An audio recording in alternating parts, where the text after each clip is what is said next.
Well, welcome everyone. I will go ahead and call this meeting to order for Economic Development on today, March 16th. Let's see, what time is it? It's 8:46, so we've got a little bit of a late start, but we've got a lot to get through this morning. I do need to let everyone know that we do have a physical quorum of members, but they're not physically present. But pursuant to 70 of the Open Meetings Act, members are permitted to attend remotely.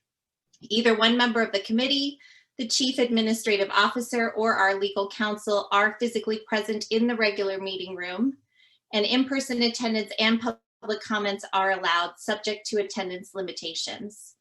So, Ms. Everett, may I please have a roll call? Absolutely. Chavez? Here. Selman? Here. Renahan? Eckhoff?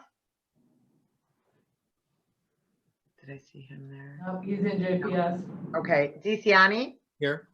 And Rutledge? Here. Okay. Okay, fantastic. Thank you, everyone. May I now request a motion to approve the minutes for Economic Development Committee meeting on February 16th of 2021? So moved, Rutledge. Second, Selman. Are there any comments or changes? All right, seeing none, may I have a roll call, please? Chavez? Aye. Selman? Aye. Renahan? Eckhoff? DeCiani? Aye. And Rutledge? Aye. Okay, wonderful. Thank you, everyone. So for my comments this morning, I just want to thank everyone for working with Cheryl. I know that she recently sent out an email to the members.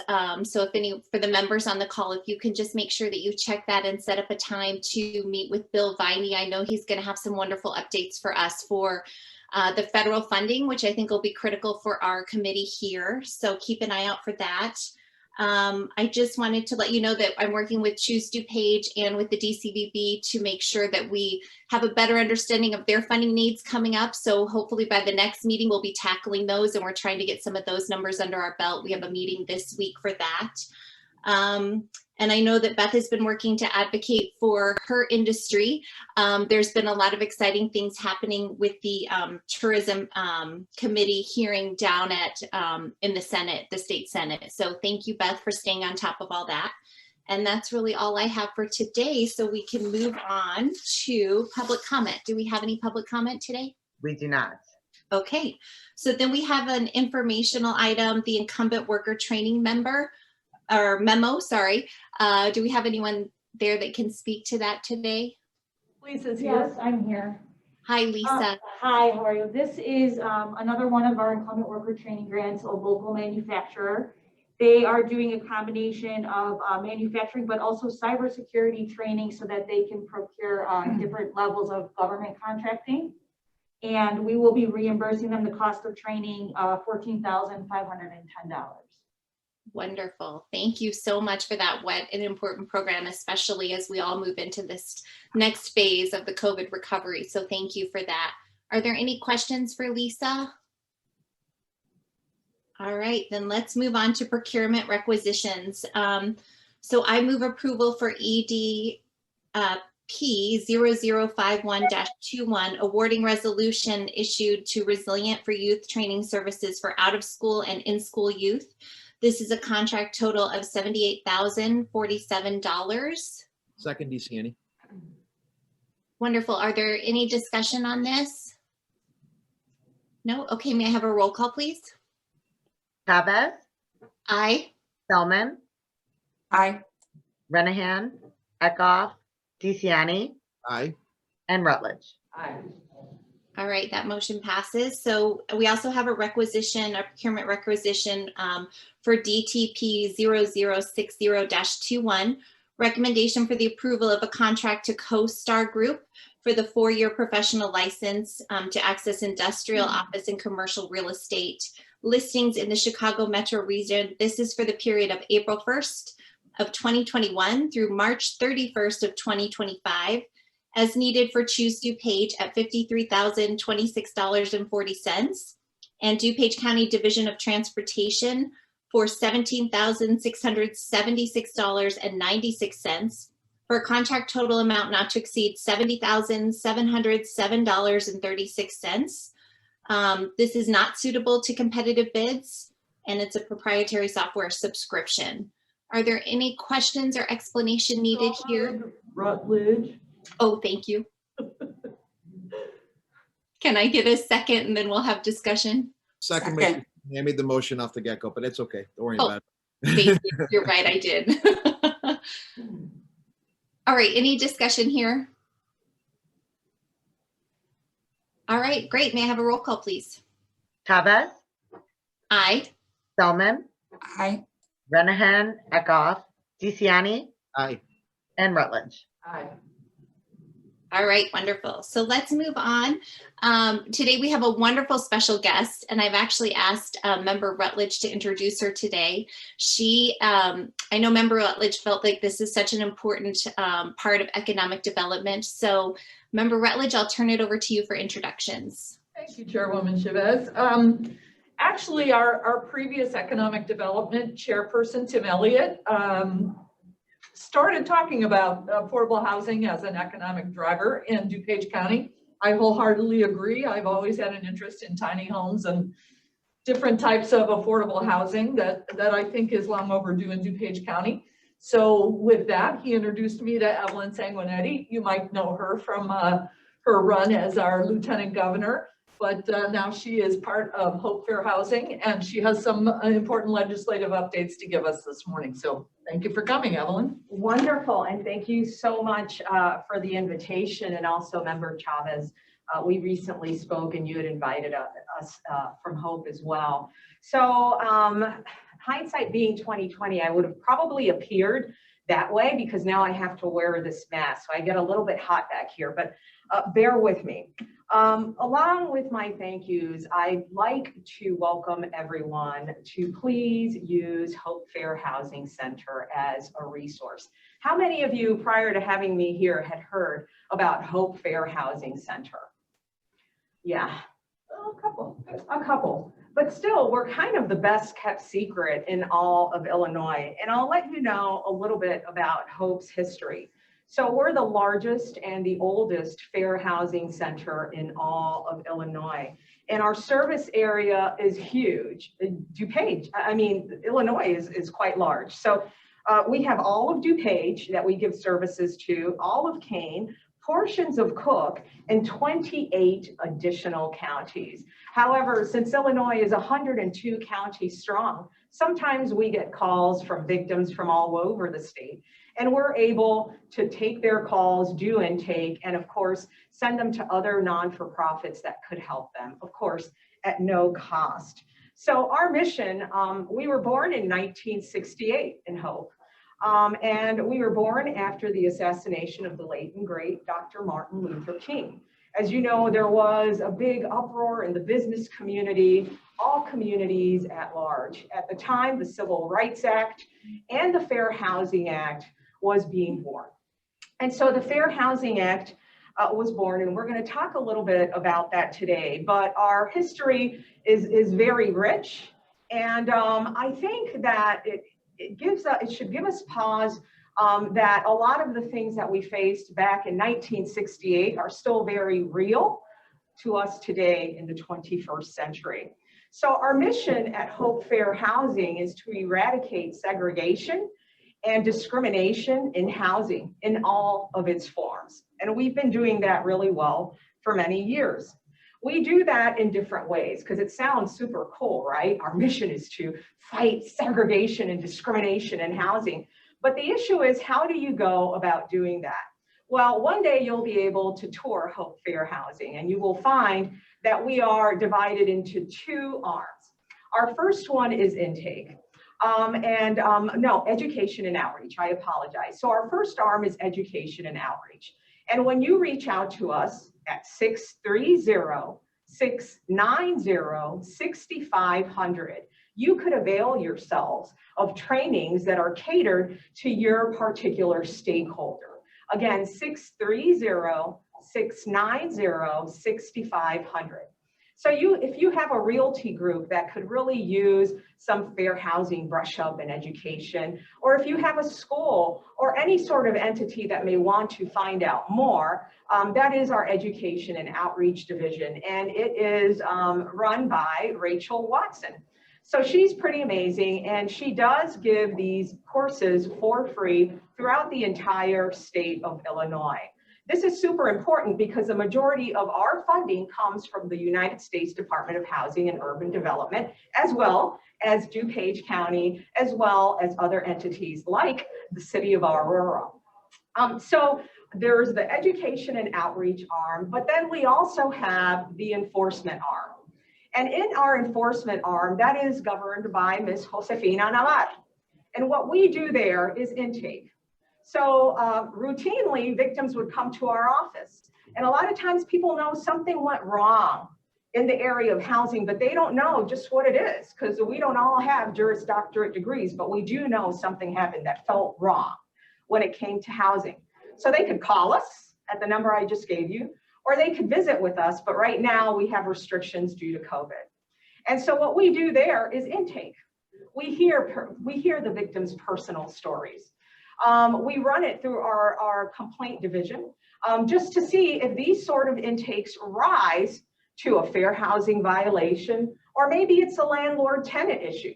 Sometimes victims come to us saying, I have an emotional support animal and my landlord wants to charge me a fee for having said animal, and so on.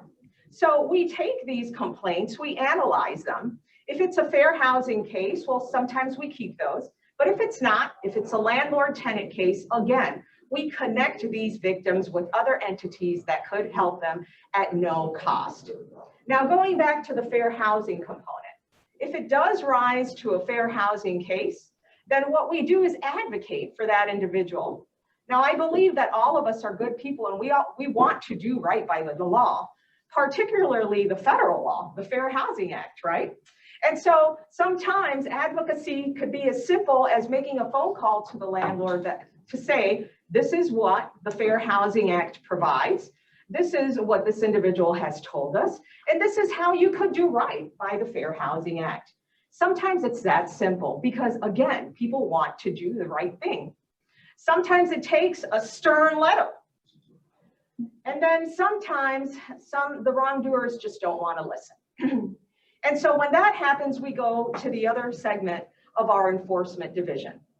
We train and deploy testers. Now, does anybody know what a tester is? So testers are like secret shoppers. They go into an environment to test differences in treatment.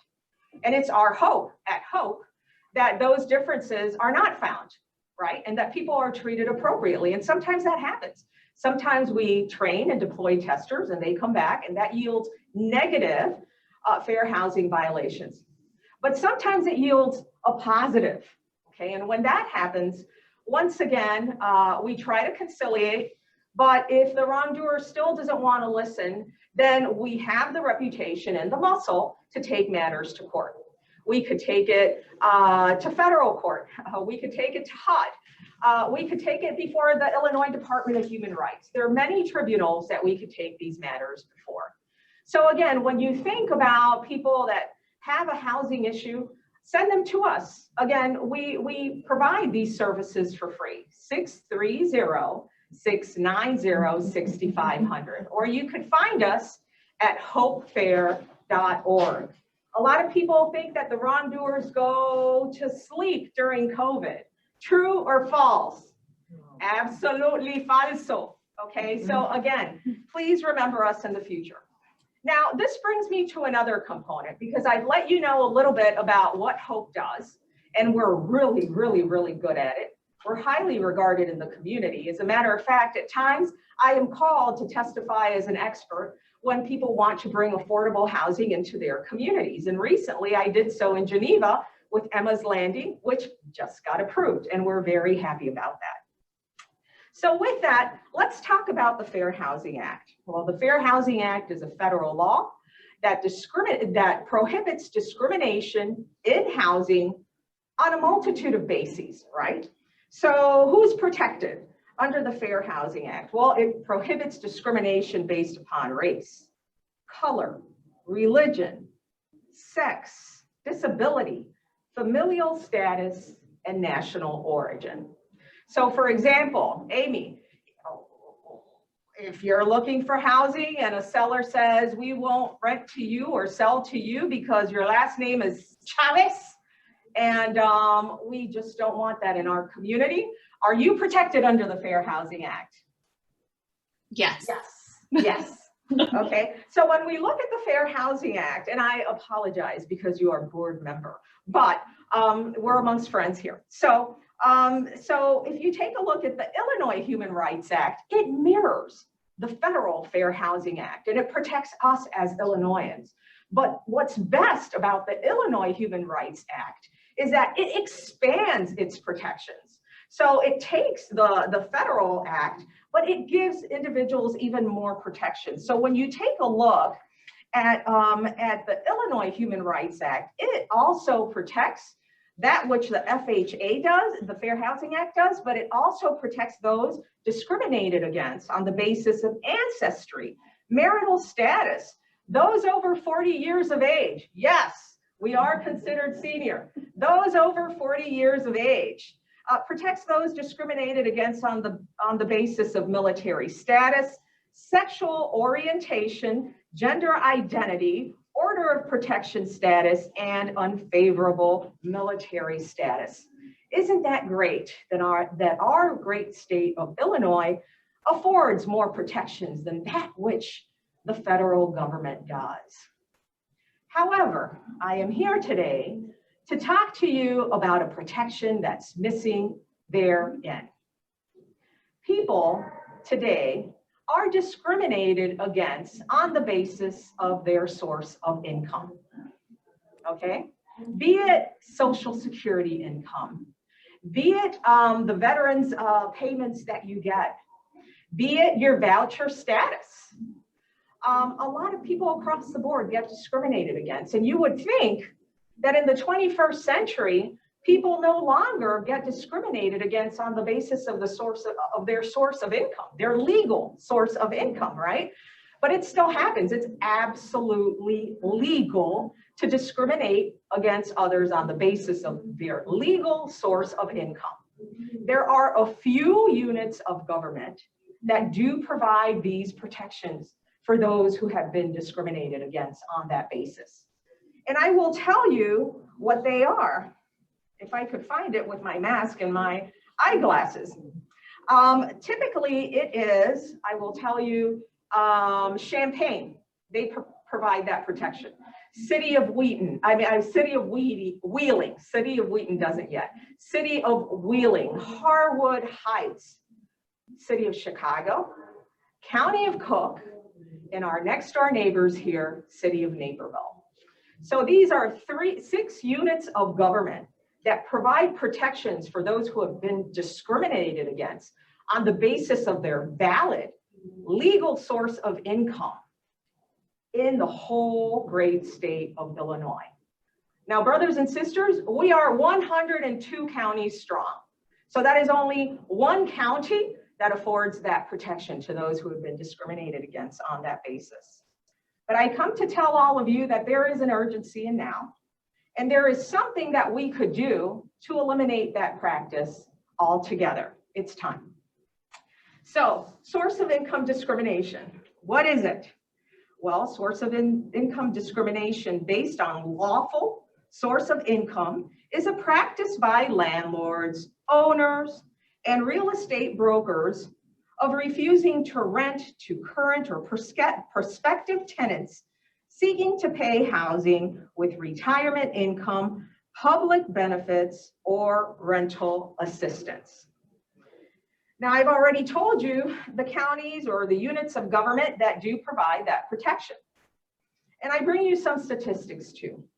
Recently, CBS News reports that roughly 10 million renters around the country are behind on their payments, adding up to a loss for landlords of around $57 billion with a B, dollars.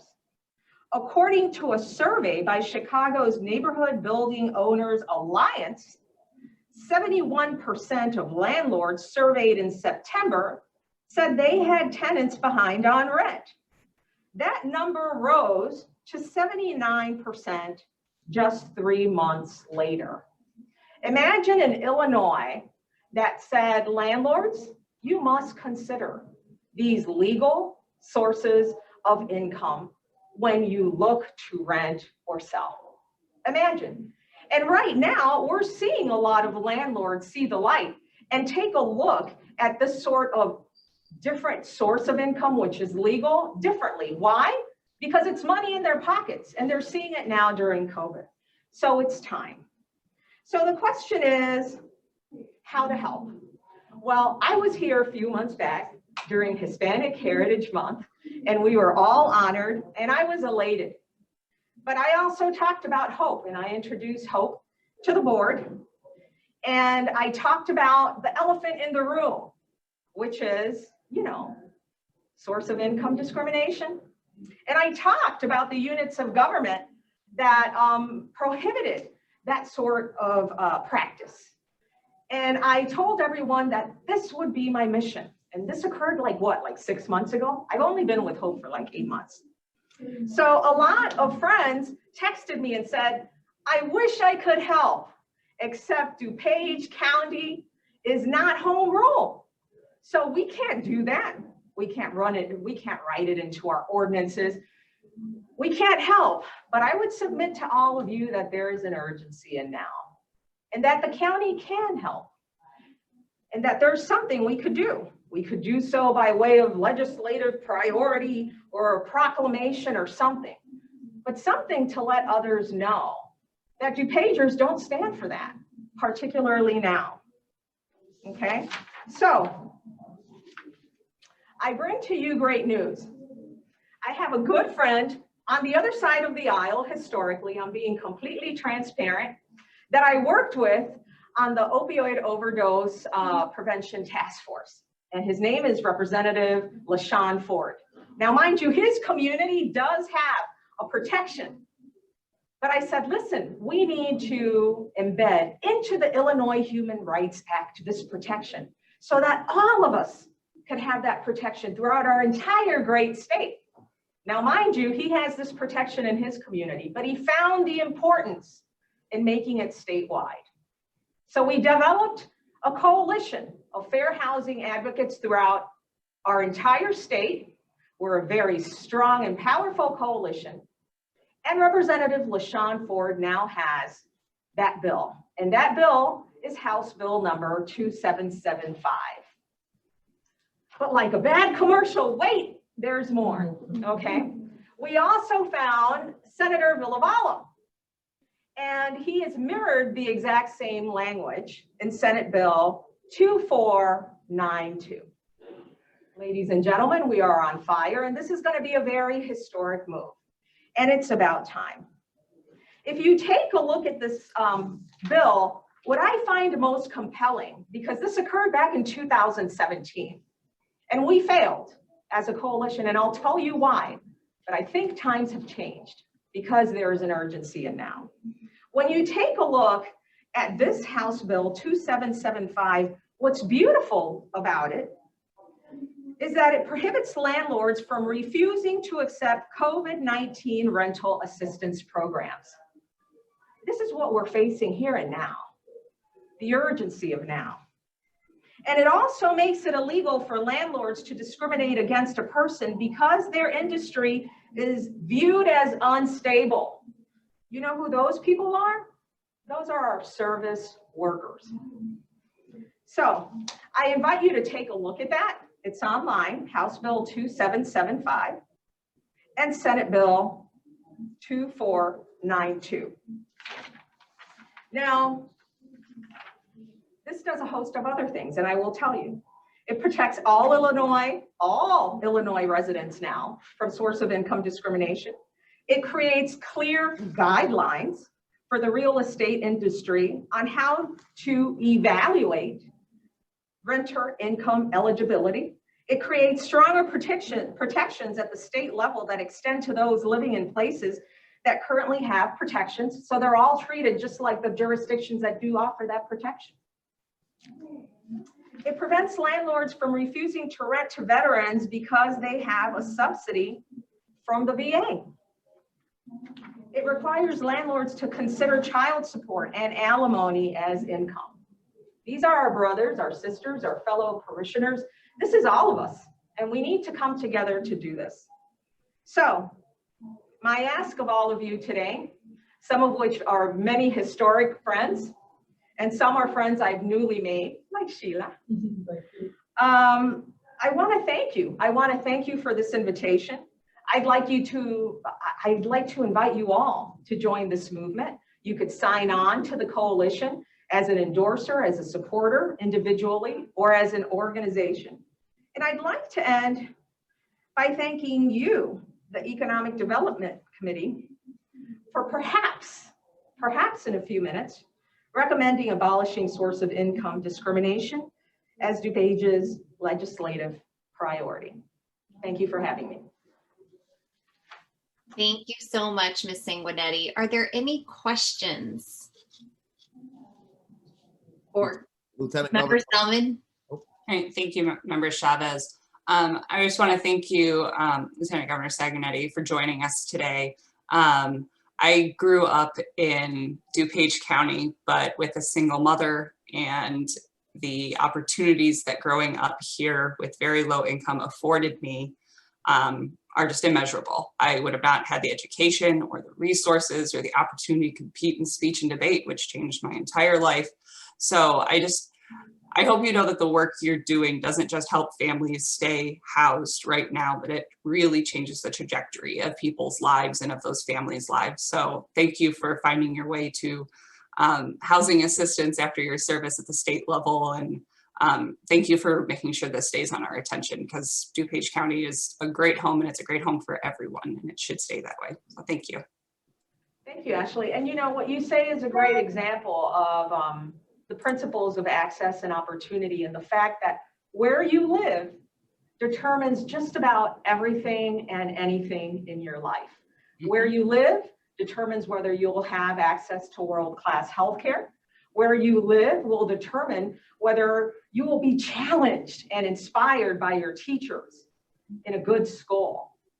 Where you live means so much. Where you live means your proximity to work and housing, healthy housing. So thank you for bringing that up, because it's very important, and it's not, fair housing is not a Republican or Democrat thing. Fair housing is a human right. Mm-hmm. So thank you for bringing that up and for giving me your story. And now my good friend, Pedro Lisiani. Thank you, Lieutenant Governor. It's good to see you. We always appreciate your leadership. We miss you in Springfield. You're always a great leader out there for us, and always cross the aisle so well. I think it's the woman Latino thing that makes you so special, and we appreciate that. And also married to an Italian. Anyway, I had a question for you. I know back when I was mayor, we were really advocating for housing, and you know, really especially for people with disabilities and for seniors and for our veterans and all these folks that are in really tough positions. How is the housing availability for you now? If we were to bring anybody in, is there vouchers available? I know we get those through a different entity, but are there sources of vouchers that you can get for us, for our residents, and or are there openings for housing? If you can answer that question, that'd be great.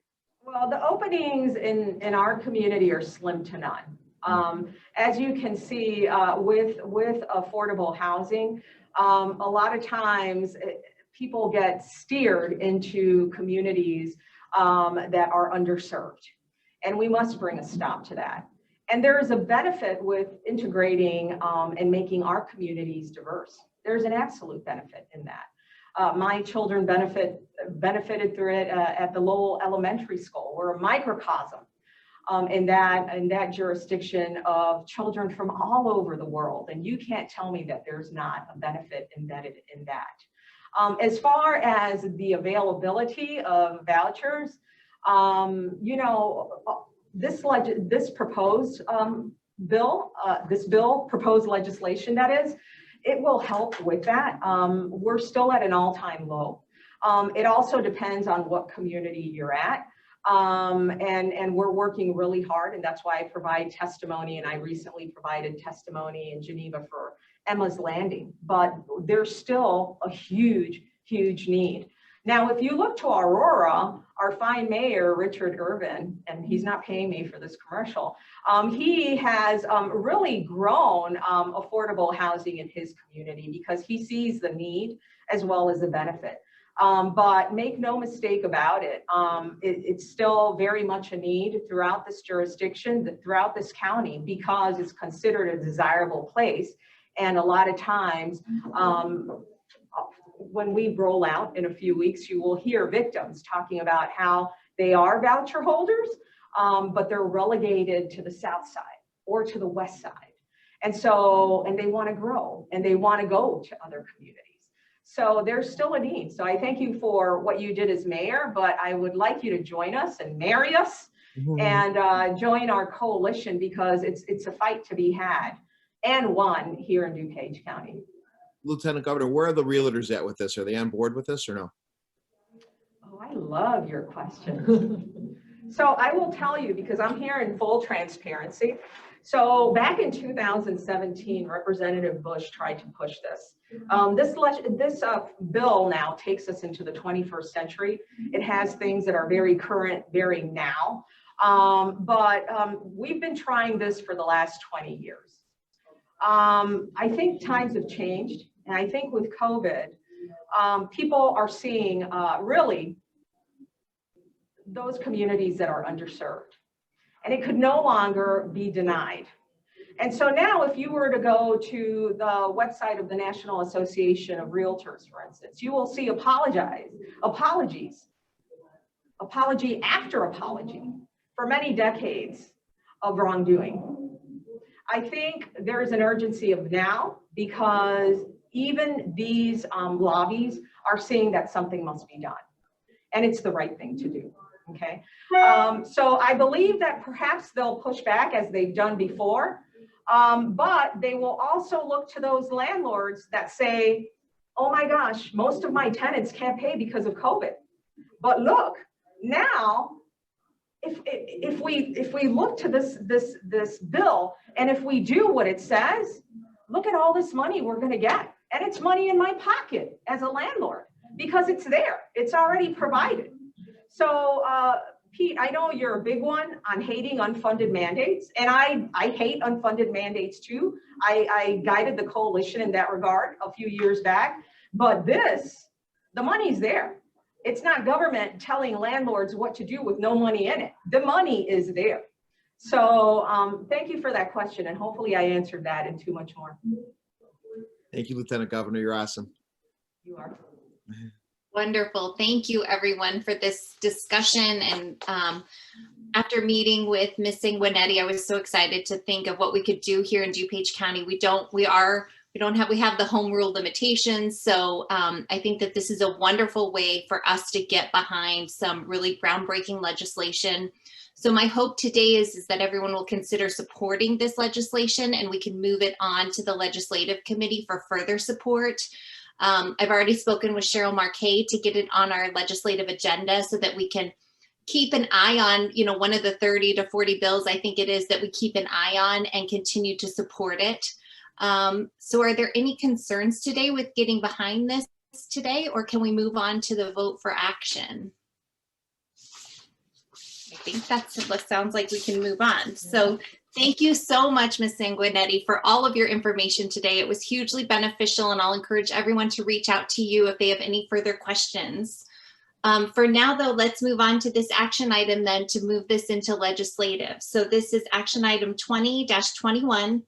242, and this is recommendation of support of House Bill, and we do need to make an edit here to the agenda, or pardon me, to the agenda, and then as well to the minutes. It is Bill 2775, and it's the Homeless Prevention Act. So moved, Salmon. Thank you. Thank you. Ms. Everett, can we get a roll call for this, please? Chavez, Aye. Selman, Aye. Renahan, Aye. Eckhoff, DeCiani, I'm abstaining. Abstain. abstain, and Rutledge. Aye. Okay. All right, wonderful. Thank you, everyone, for your support of this. I think this will be a historic move. I'm glad to see that we can get our support behind it and keep an eye on this.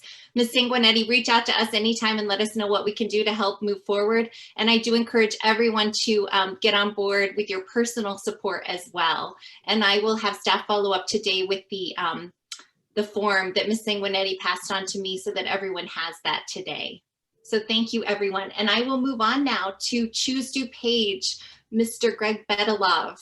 Thank you very much, Chairwoman Chavez. I'll try to keep it brief because I know you're kind of running a little late and I know there's other meetings to go to.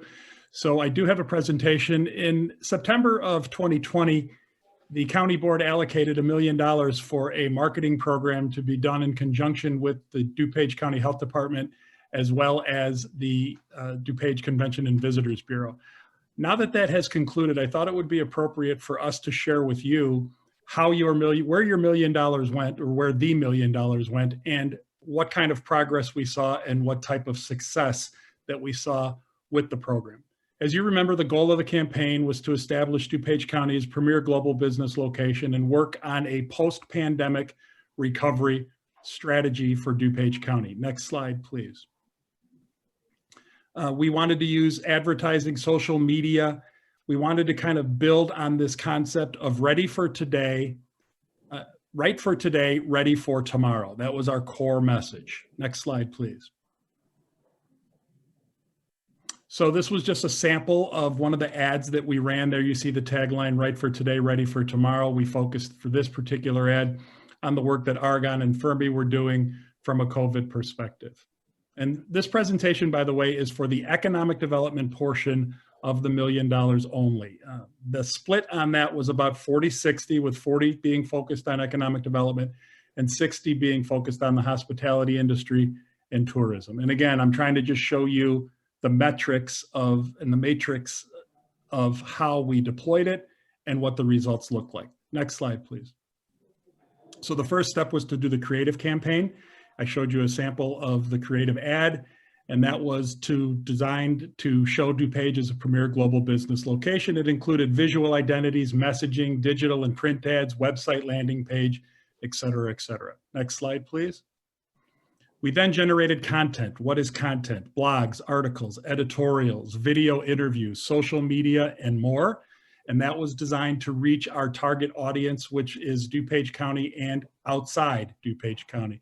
There's an example of Lyle's Manna Kitchen and what they were doing during the pandemic to keep their business open and thriving. Next slide, please. Then you got to take that content and you have to place it. So here's an ad that we ran in Cranes, right for today, ready for tomorrow. A variety of communication and advertising channels, search engine optimization, social media, and the like. Next slide, please. So how did we do? Well, during the campaign, we did 16 content pieces that generated over 35,000 views and 33,000 plus email openings. Now, what does that mean and how does that compare? Well, a view is simply how many times someone looked at the page. And obviously an email is we tried to reach target audiences to talk to them about DuPage County and what we were doing. And 33,000 of those emails were open. How does that compare to our normal activity or pre-investment in this marketing campaign activity? Next slide, please. That is 10 times the views compared to all of the previous year. So in the fourth quarter of 2020, we generated 10 times the activity on directing people to DuPage County and Choose DuPage than we had in the previous year combined. Next slide, please. 160,000 website visits, 1.67 pages visited per person, and 267,000 pages viewed during this campaign. Again, that is just for the fourth quarter of 2020. Next slide, please. That's a 160% increase compared to the previous year. Next slide, please. 30% higher engagement compared to the previous year. Next slide, please. Now, I put a little timeline together here to show you what we typically see from an economic development activity perspective beginning in January of 2020. You see COVID hits in March. We start putting a bunch of information on our website and we see a peak in activity with people looking for information. We then launched the Reinvest DuPage grant program in May, and we saw a really big spike. And then you see what happens in October and November when we launched the marketing campaign with the dollars that you allocated for economic development activity. Next slide, please. And this is important, and I really wanted to emphasize this for you all. Where were people going on our webpage? Remember, the program was designed to make businesses and people want to do business in DuPage County and feel more comfortable about safely doing so. The #1 page visited was our business attraction landing page. This is where site selectors go. This is where brokers go. This is where business owners go when they want to learn about doing business in DuPage County.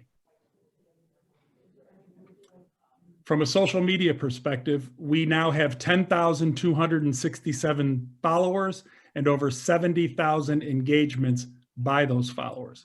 Again, how does that compare to pre-investment in this program? Next slide, please.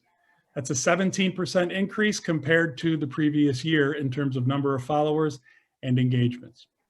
Next slide, please. It's a 500% increase in engagement.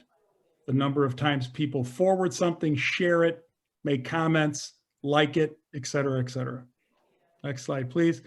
Digital ads, I'm wrapping up here. We had 7 million digital ad impressions and 70,000 clicks during that 3-month period.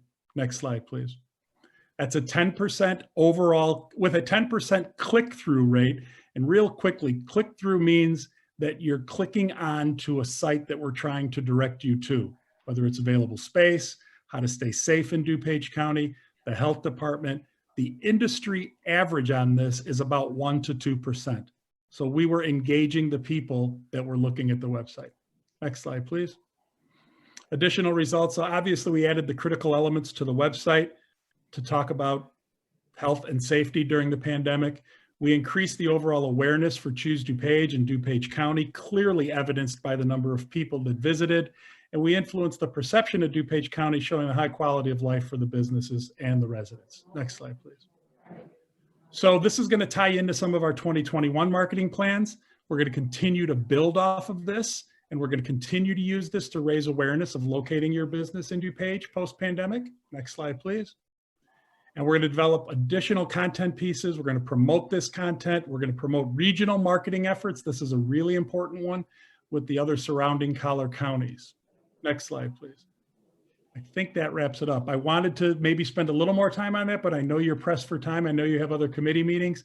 In summary, we believe that the investment paid off. We believe that we drove activity. We believe we heightened awareness, and we believe we will see benefits of it in 2021 and beyond. I know the sales tax numbers have remained relatively strong compared to what we had forecast, and our activity remains robust. So with that, I'm happy to answer any questions regarding that program. Wonderful. Thank you, Mr. Bedalov. I want to thank you so much because I don't want to rush past this, but I do think that the amount of information-driven clicks that you were able to gain from this information is really going to be a huge economic driver for us going forward. And so it's really big news what you just shared with us. So thank you so much for that update. I will direct everyone, if it's okay, to go to you personally with questions, just because we do need to move along. But thank you so much for that information. I do want to note that I think we have HHS coming up, but I think we can continue with presentations because we finished all of our voting. Do we have state's attorney in the room that can confirm, or did they step out? We're still going to need one more, Amy, because we've got old business and new business we'll have to vote on. So okay, so let's do quick updates then, if it's okay. I know we got started about 15 minutes late. Could we do a 1 to 2 minute update from WorkNet, and then do a 1 to 2 minute update from DCVB, and then move along? So go ahead, Ms. Shavak. Yes, I will forego my PowerPoint presentation, and I'll make sure that I send that out to everybody via email. There was a video in there that we recently had. We're starting to use youth and their desire to make YouTube videos in our favor and have them be youth ambassadors. There's a wonderful video in the presentation, so I encourage you to take a look at that. I was going to play it, but in the interest of time. The key thing that I wanted to mention today is that we have been in the process of doing our lease renegotiation for our office in Lisle at 2525 Cabot.